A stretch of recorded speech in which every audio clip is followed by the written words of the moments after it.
بسم اللہ الرحمن الرحیم۔ السلام علیکم ناظرین کرام، یہ 1520 قبل مسیح کی بات ہے۔ مصر پر فرعون بادشاہ مرنفتہ ثانی کی حکومت تھی۔ بعض نے اس کا نام منفتہ بھی لکھا ہے اور وہ والد ریمسس کے بڑھاپے کی وجہ سے عملاً حکمران بنا ہوا تھا۔ خدائی کا دعوے دار یہ بادشاہ بڑا ہی ظالم اور جابر تھا۔ اس نے بنی اسرائیل کو اپنا غلام بنا رکھا تھا، حالانکہ وہ حضرت یوسف علیہ السلام کے زمانے سے وہاں رہائش پذیر تھے۔ حضرت یوسف علیہ السلام نے اپنے والد حضرت یعقوب اور اپنے بھائیوں کے لیے ایک قطعہ زمین اس وقت کے فرعون بادشاہ ریان بن ولید سے حاصل کیا تھا۔ حضرت یعقوب کی یہی نسل بنی اسرائیل کہلائی جو مصر میں خوب پھلی پھولی۔ یہ لوگ حضرت یعقوب کے دین کے پیروکار تھے، چنانچہ اس وقت اللہ کے نزدیک یہ سب سے بہتر جماعت تھی۔ انہوں نے فرعون کو سجدہ کرنے اور اسے اپنا رب ماننے سے انکار کر دیا تھا۔ اسی وجہ سے بادشاہ اور اس کے حواری ان پر ظلم و ستم کے پہاڑ ڈھاتے اور ان سے گھٹیا کام کرواتے۔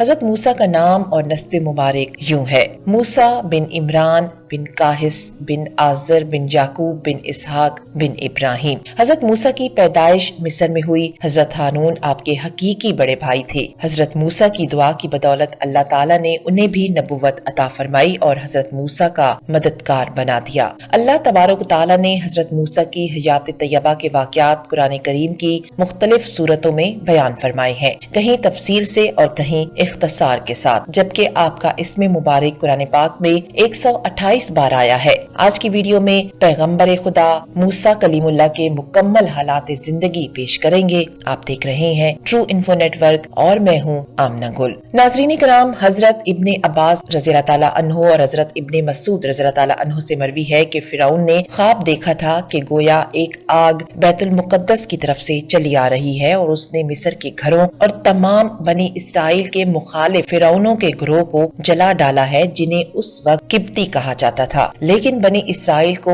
آج تک نہیں آئی۔ فرعون نے بیدار ہونے کے بعد اپنے ملک کے تمام کاہنوں، نجومیوں، جادوگروں اور دیگر ماہرین کو جمع کیا اور سب سے اس خواب کی تعبیر معلوم کی، جس پر انہوں نے جواب دیا: بنی اسرائیل میں ایک بچہ پیدا ہوگا اور اسی کے ہاتھوں اہل مصر کی ہلاکت ہوگی۔ خواب کی اس تعبیر کے بعد فرعون مزید فکر مند ہو گیا اور اس نے حکم جاری کر دیا کہ بنی اسرائیل میں پیدا ہونے والے تمام لڑکے قتل کر دیے جائیں۔ اس حکم کے بعد فرعون کے حواریوں اور اس کی سپاہ نے ہر ممکن اقدامات اٹھائے کہ کوئی نومولود بنی اسرائیل کا لڑکا زندہ نہ بچ پائے، لیکن اللہ کے فیصلے اٹل ہوتے ہیں۔ دیکھتے ہی دیکھتے بنی اسرائیل کے ہزاروں نومولود بچے ذبح کر دیے گئے۔ پھر ایک وہ وقت آیا جب قبطی سرداروں نے فرعون سے کہا کہ اگر بنی اسرائیل کے لڑکوں کو اسی طرح قتل عام کیا جاتا رہا تو ہمیں آئندہ خدمتگار ملنا مشکل ہو جائیں گے، اور پھر ہمارے یہ کمتر، گھٹیا اور غلیظ کام کون کرے گا؟ اس پر فرعون نے حکم جاری کیا کہ 1 سال چھوڑ کر